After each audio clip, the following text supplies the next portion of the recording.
The deadly train attack on the Kaduna-Abuja railway has continued to generate conversations exactly 1 week after it took place. And that will get us talking extensively as we have a former federal lawmaker as well as a former director in Nigeria's top security outfit.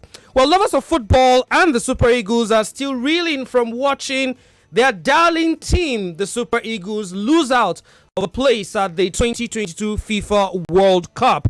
But of course, we would also talk about what is happening right here in Lagos as the resumption of a tour of the Lekki-Ikoyi bridge gets underway or has gotten underway since last week. Welcome once again to the newsroom. It's a show where we review some of the biggest stories that have made the rounds in the past week. And of course, stories that we, especially right here on Nigeria Info, and our reporters have covered. My name is Ufuoma. It's a pleasure to welcome you to the show once again. Good evening, wherever you are.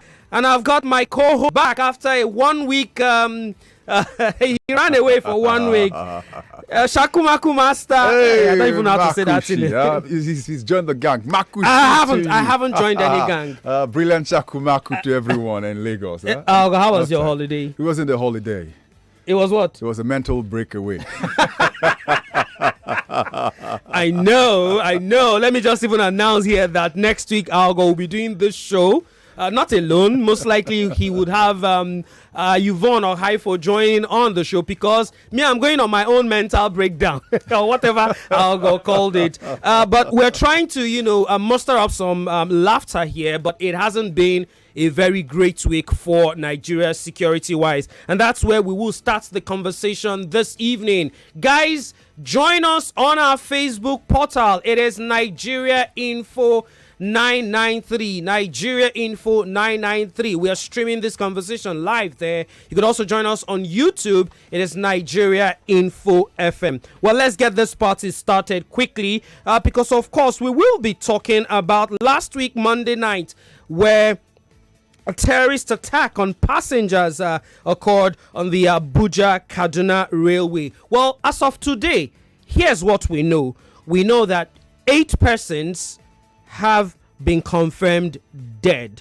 We also know that the NRC says 22 persons have been reported missing by their relatives. We also know that the number of safe passengers has also risen to 186. Aghogho. Absolutely. And then we know too that 51 passengers on the manifest are either switched off or unreachable since Tuesday morning. And then 35 phone numbers on the manifest are ringing, but no response from the other end. So you have that put together. Then you have 60 phone numbers on the manifest when called responded non-existent. All of this information is from a statement by the managing director of the Nigerian Railway Corporation, Fidet Okiria. Well, to make sense of all of these information we just gave you, we have a federal lawmaker, Senator Shehu Sani, joining us via Zoom all the way from Kaduna. Senator, a very good evening to you. Do we have Senator Sani right here on the line? Okay, let's introduce our other guest, who is, of course, a security expert and a former deputy director of the DSS, Dennis Amakri. A very good evening to you, sir. Welcome to the show. Good evening. Thanks for having me. Okay, while we try to connect to, of course, the senator, let's start this conversation with the former deputy director of the DSS. Well, sir, a lot of Nigerians have actually blamed the persistent terrorism we've witnessed all across the country on a lack of or little intelligence amongst some security operatives. Do you agree with this assessment? No, I don't agree. There was a lot of intelligence given out to policymakers. And of course, if you listen to the even Kaduna State Governor, he said it, that the DSS have been able to even penetrate that camp where they were even listening to them, and then of course giving him some information which is private too. So there was no lack of intelligence. And then, of course, we are just worried that with all the intelligence, what happened? Why can't we execute, this problem and put it behind us? And I think that's what we're going to discuss. Okay. Well, the Kaduna State governor, you talked about him now, Nasser El-Rufai. He says himself and his northwestern governors, might be tempted to call in mercenaries to solve the security situation. Do you think this is the way to go? Well, number one, he's not the commander-in-chief of the armed forces. I don't know if he knows strategy. If he wants to do that, I think he has to do it in conjunction with the federal government and, of course, with the military, because he cannot just read some books or maybe watch some movies and think that he can invite, or a group of people can invite mercenaries to come into the country. But if he presents his case properly to the National Security Advisor and the military people, and then they put their heads together and say, okay, the way to go now is to go get mercenaries. Fine. The important thing is to solve this problem. And I think the governor is in a very good position to solve the problem. Well, he did actually make that statement. He made that statement, after visiting the president, and some, personalities have suggested that if the governor, after meeting the president, can as well make that kind of a comment about mercenaries, then maybe, just maybe, it's either the presidency has nothing to do anymore, or he's helpless. I don't think so. I think something is really going on that is outside the purview of the public. A lot of things are going on, So one thing on our own part is to watch. We'll watch outside and see what is going on, the developments that is going on. And if they are derailing, we should be also be ready to make our voices known, because this thing has gone to such an extent that everybody is trying to find a solution to what's happening. Okay, while we're still trying to connect to the Senator Shehu Sani, it looks like we'll be with you for a few more minutes. Over the weekend, Friday precisely, we saw the Imam Nuhu Khalid, who did, he was quite, you could feel the anger in his voice, when he voiced his frustrations. But of course, he was actually quite lucid with his comments. Well, the latest news we're hearing this evening, the Daily Trust is reporting that, the National Assembly Mosque Zone E have actually sacked him. Earlier the report was that he was suspended, but the Daily Trust is reporting that he has been sacked now. Well, on Sunday, that's yesterday, the General Overseer of the Redeemed Christian Church of God, Pastor Enoch Adeboye, also gave his own thoughts and talked about how you can't go to Kaduna now by road, you can't go by air, you can't even go by water. So we're in a big conundrum. At the end of the day, how do you think we can get out of this situation, knowing that, of course, elections are coming up in a matter of months? Well, thank you for that question. And I might want to remind you that there is nothing different from what the digital imam said that is different from what Pastor Adeboye said. They all said the same thing. But you see that, that is the problem with us. Our kind of democracy is one that, of course, the rights, the freedom of speech, the freedom of religion, which is enshrined in our constitution, is not being carried out. And then people believe that you cannot challenge people in government. Okay. In some countries, you can actually sue the government. If there is anything wrong with any government department, even the United States, you can sue. and you as a citizen can say what is bothering you.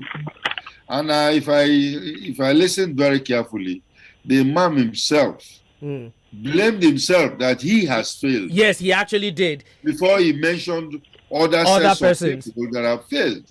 And of course, what he's saying is not a new story. It's something that everybody knows about. But for them to go ahead and say that he should not say what he said or muscle him, I think it's against the freedom of speech. All right, Mr. Makri. Just a bit of a pause because we've now connected with Senator Shehu Sani. Good evening to you, sir, and welcome to the newsroom on 99.3 Nigeria Info FM Lagos. Thank you for having me. Okay, quickly, we will get into the thick of the situation. We would like to know what exactly is the security situation right now in Kaduna? Well, since the abduction, the attack and the abductions and the trains, there have been some level of appreciable presence of security, especially in Kaduna area and the road between Kaduna and Abuja. But that has not stopped the kidnapping, because even yesterday they raided a village that is called Jere, which is just next to Abuja, bordering in Kaduna State, and abducted a number of families, including some Almajiris. So the bandits remains invincible. Security are not taking the war to the camps of the bandits. And despite that, the IG of police said the road is safe for people to use, people are still very skeptical. Nobody is going to risk his life in the sense that these kidnappers, they move in droves of 2 to 3 to 400 and 500 on motorcycles. And up to now, people have not seen any action taken in terms of making sure these people are decimated. If you say you bombed the camp of terrorists or you bombed the camp of bandits and you have killed scores of them, let us see physically the corpses of those you have killed. But what has always happened is that when bandits kill, you will see the result of their disorderly act. But when our security says they have launched attacks on their bases, you just read it without any evidence of this is what is happening. And now in a serious country, how can over such a large number of people are kidnapped and they are using a phone to call the families of their hostages, and nobody is detecting them, nobody is tracing this is where they are, despite all the registration of this SIM card linked to NIN?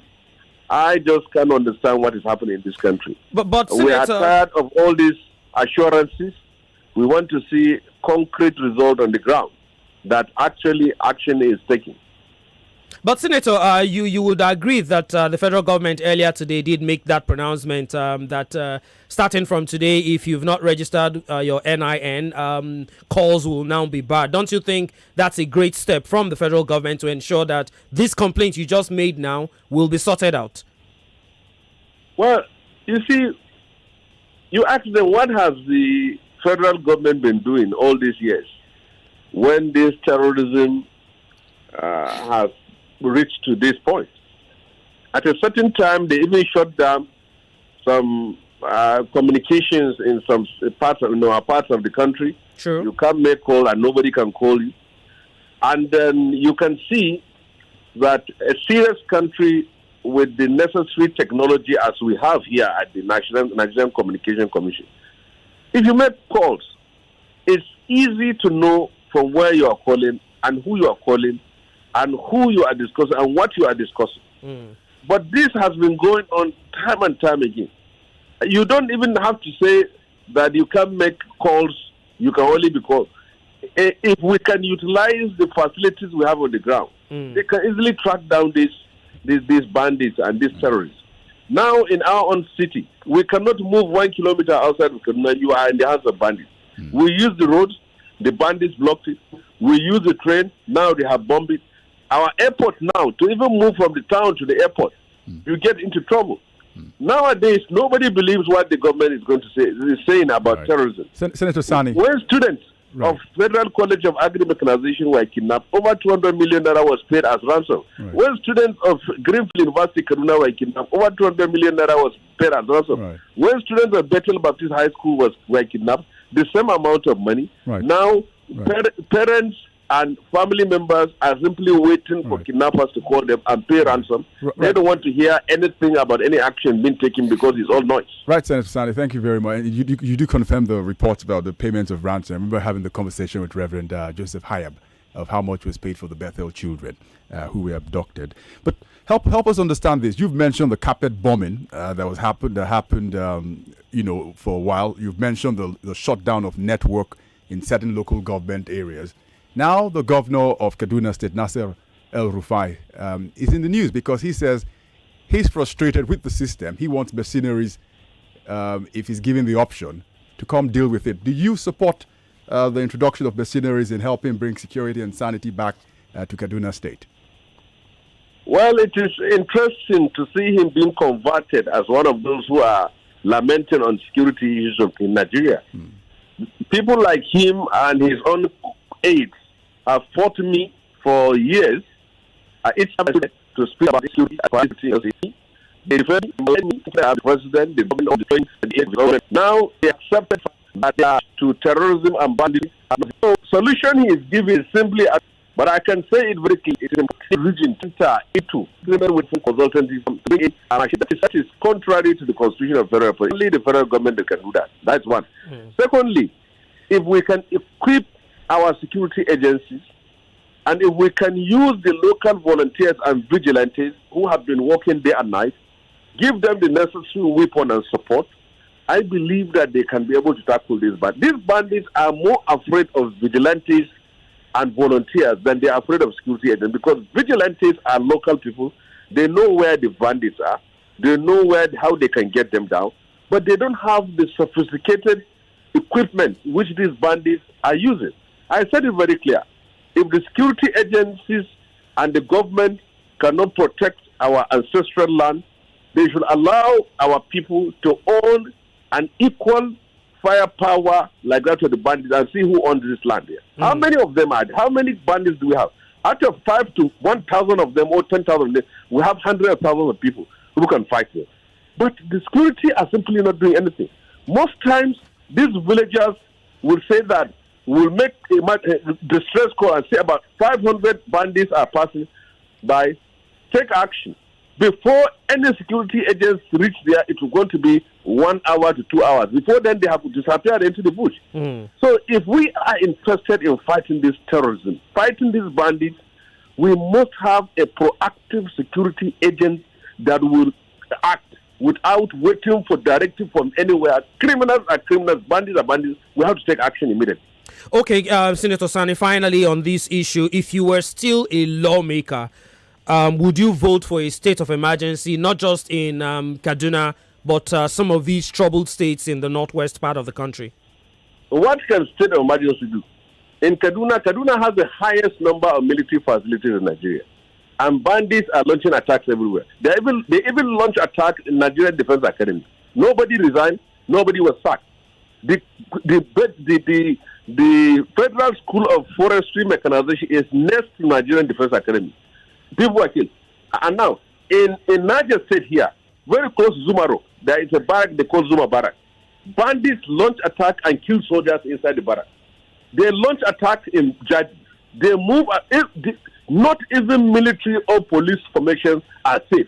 So if you declare state of emergency, what will it change? After all, it's still going to be the same security agency that will enforce this emergency.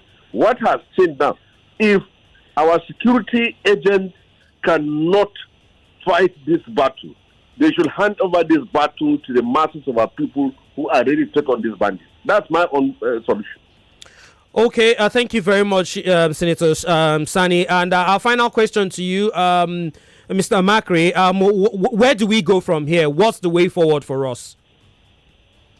Thank you very much for that. You see, we are treating the symptoms of this particular problem we are treating the symptoms. Because if you want to connect the dots, you will see that the depth of what is going on is very deep, and it is only a political situation that will solve this problem. Sending the military security forces to go and die, I don't think is the answer. And I think the politicians who are responsible for this are very much aware of what is going on. So we will expect them as Nigerians. See, this thing is escalating, and it is escalating because of the upcoming general elections. Don't you think that's an accusation? Do you have facts to back this accusation or allegations you're making? Which allegations? Well, you just suggested that the increase in the terrorism might be as a result of next year's election. You can see it. What do we call open source intelligence? Open source intelligence is something you read in the newspapers, something that you hear even on your radio. And the open source intelligence that are available even in foreign media today is that, or you look at the increase of attacks, you find out that this attack has gone higher and higher as we are approaching the general election. Because I think the whole idea of these guys is to make this country ungovernable. And if we continue to allow them hitting place, moving towards Abuja, by the end of the day, I don't think we're going to have an election in some places. And I think the only way is to look at the root causes, how these people actually come into this country, the root causes, and address those root causes. All right. And these are not allegations. These are something you can also deduce. Okay. All right, Mr. Makwe, well, time not so on our side. We would have to leave it here. Thank you very much. Dennis Amakwe is a former deputy director of the DSS. And we also had Senator Shehu Sani also joining us via the phone from Kaduna. Thank you very much, gentlemen, for joining us on the newsroom. Thank you for having me. Okay, well, that would be our cue to, of course, go to story 2 of our conversations this evening, which is, of course, right. We're bringing it back home right here in Lagos, where we had the resumption of tolling the Lekki-Ikoyi bridge. Well, the Lagos state government says the reopening of the toll gate cannot be avoided. Yeah, that's what they said. As the company in charge, the Lekki Concession Company, owes both local and foreign lenders billions of naira. It also says it decided to reopen the Lekki-Ikoyi toll gate to reduce traffic flow in the area following complaints of noise and air pollution by Ikoyi residents. Well, Commissioner for Information Gbenga Omotosho stated this at a stakeholders meeting organized by the Lekki Concession Company, and that meeting was actually last week. He says the toll would also help divert traffic from the Lekki-Ikoyi link bridge to preserve the crucial, or rather the structural integrity of the bridge.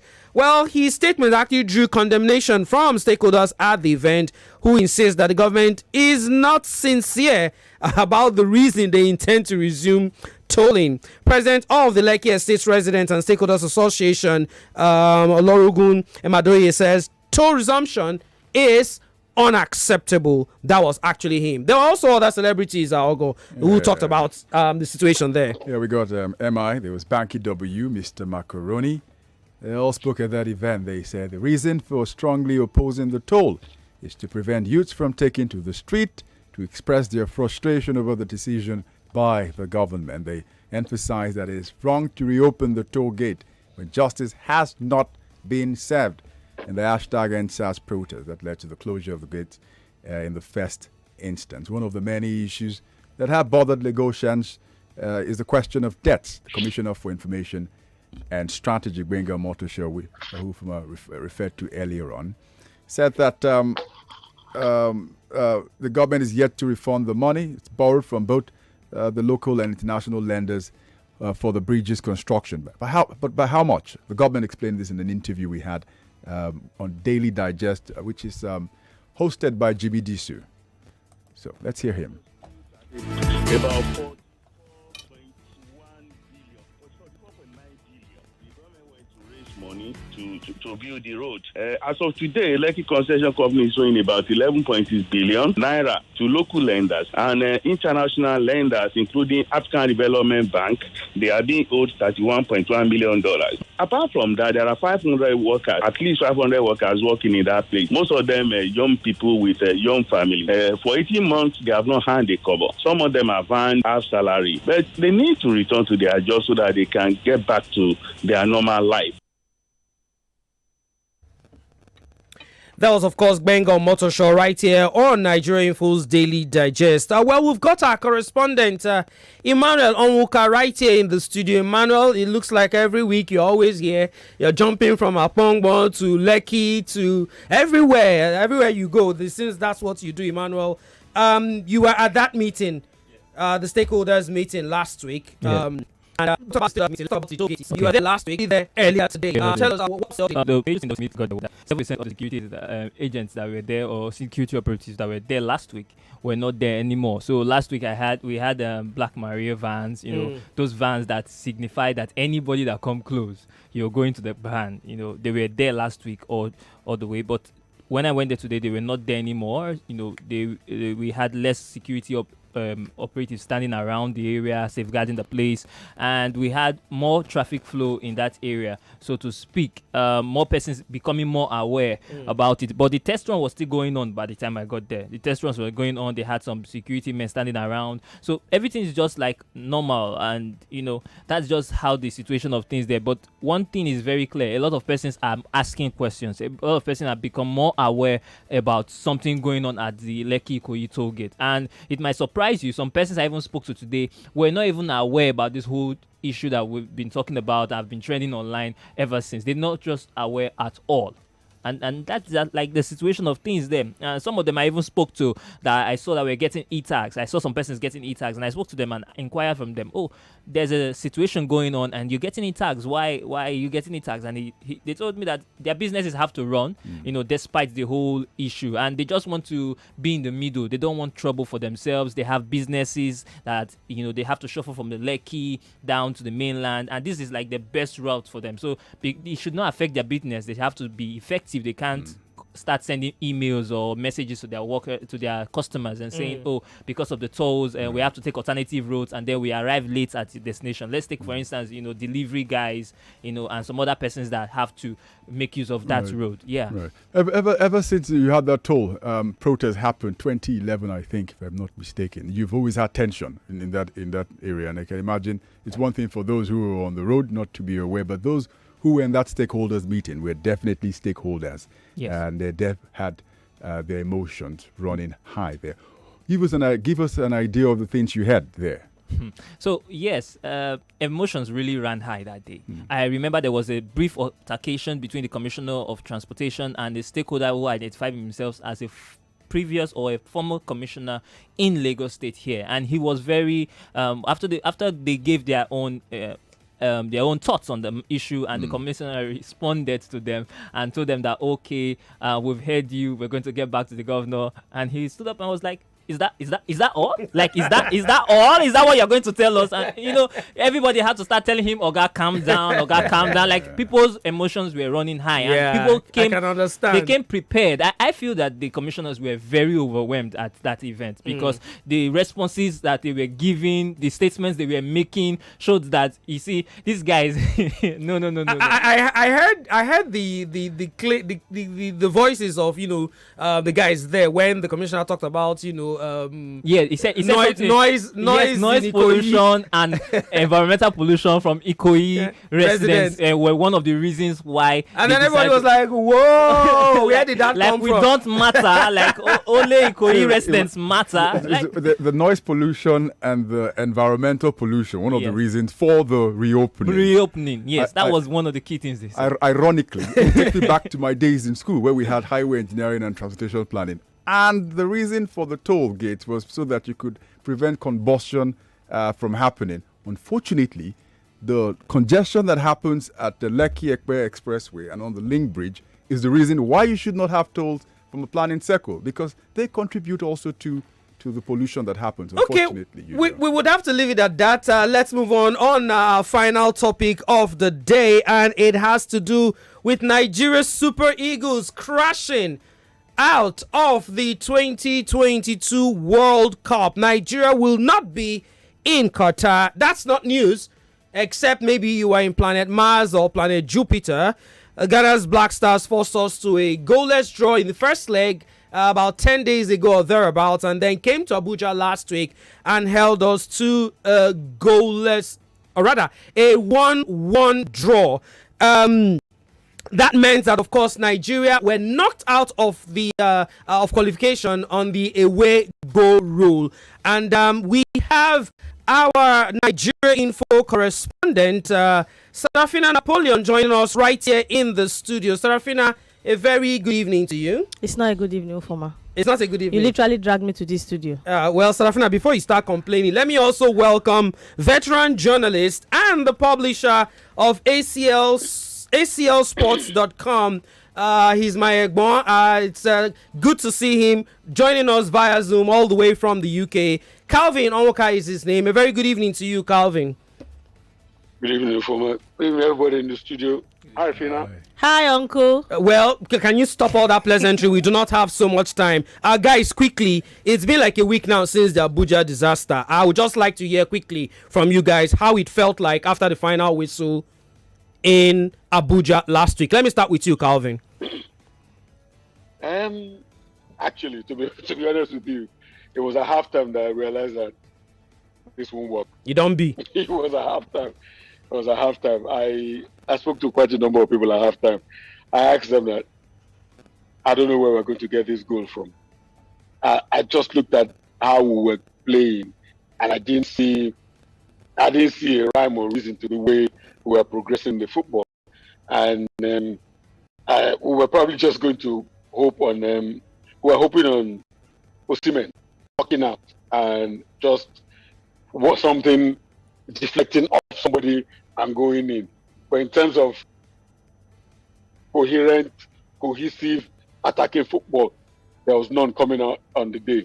It was actually very depressing. It really was. Because you could see as you watch the game, you could see that, wow, these boys actually have no idea.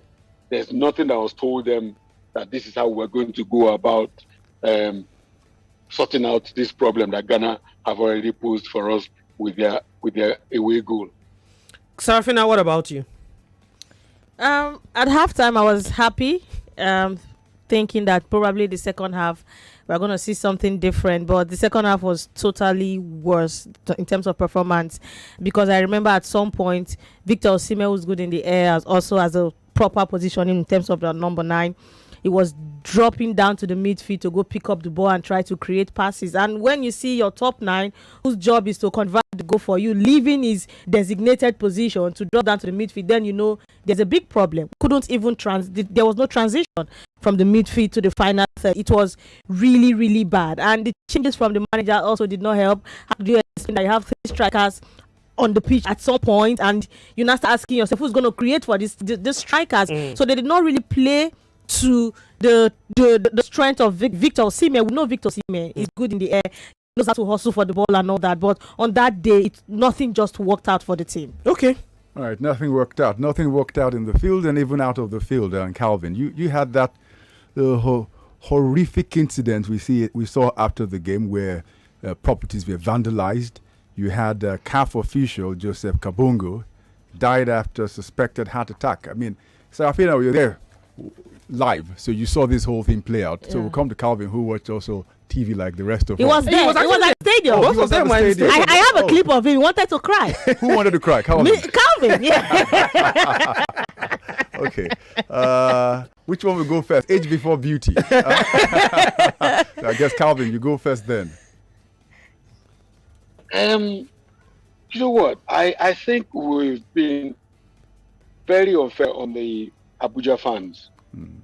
When at the final, the first thing that the fans did, the first mistake was one of the somebody was able to break through the doors and came through, and he was allowed to go and take photos with Ahmed Musa, I think he was.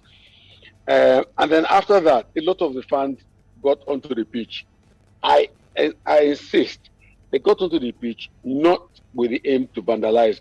They were doing knee slides, they were taking photos of themselves on the pitch. Of course, it got rowdy because more and more people got onto the pitch.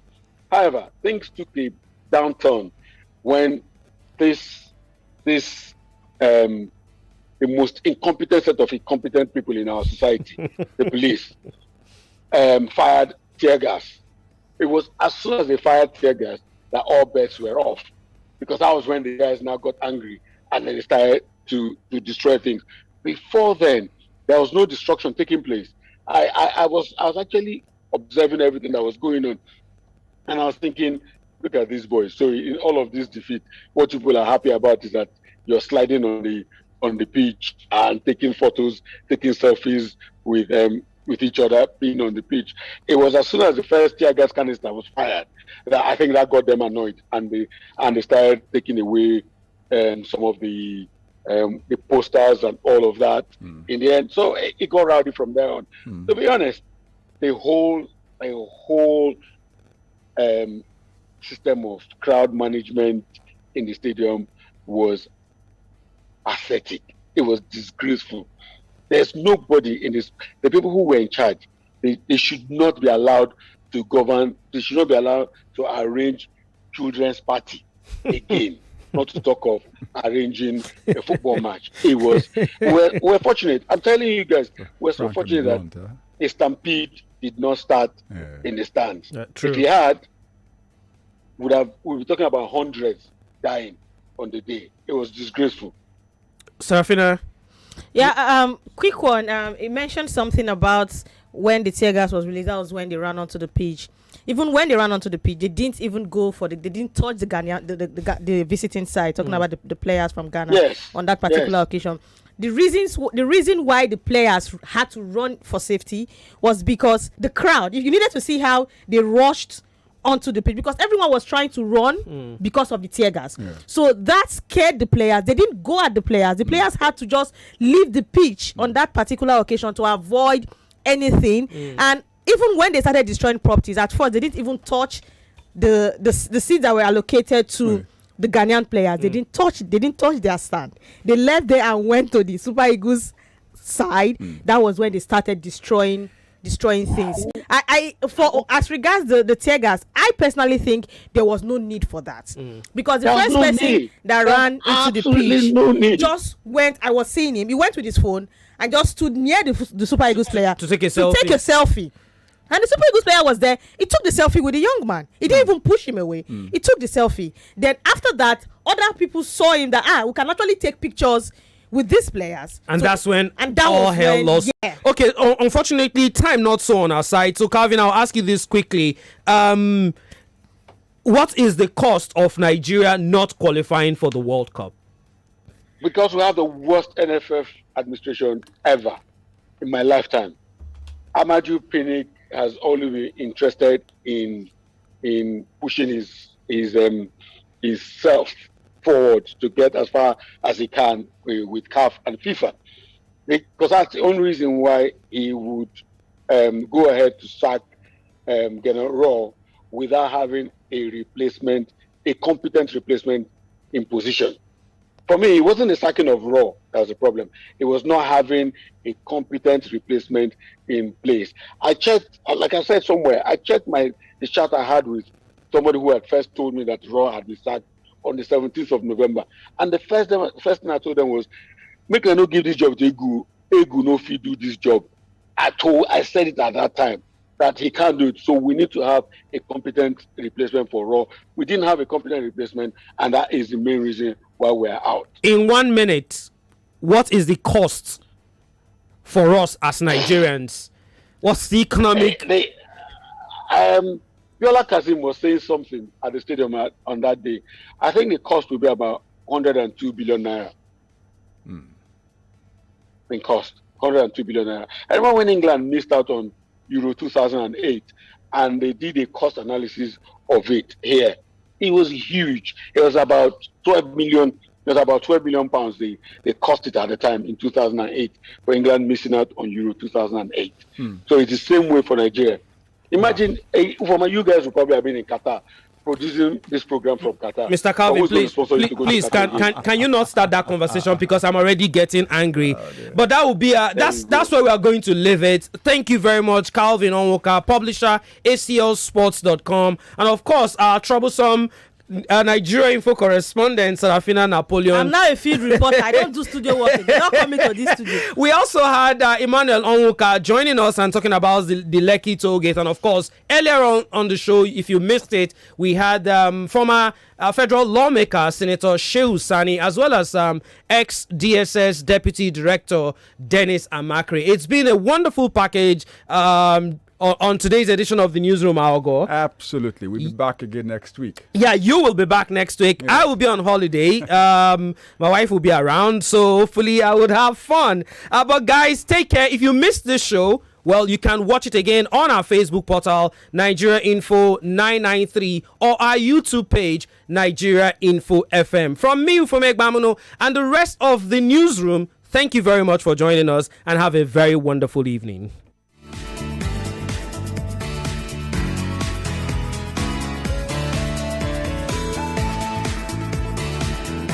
99.3 Nigeria Info. We are more than just radio. Subscribe to our YouTube channel at Nigeria Info FM. Check us out on Facebook at Nigeria Info 99.3. Follow us on Twitter at Nigeria Info FM and on Instagram at Nigeria Info FM Lagos for live updates as it happens. 99.3 Nigeria Info. Let's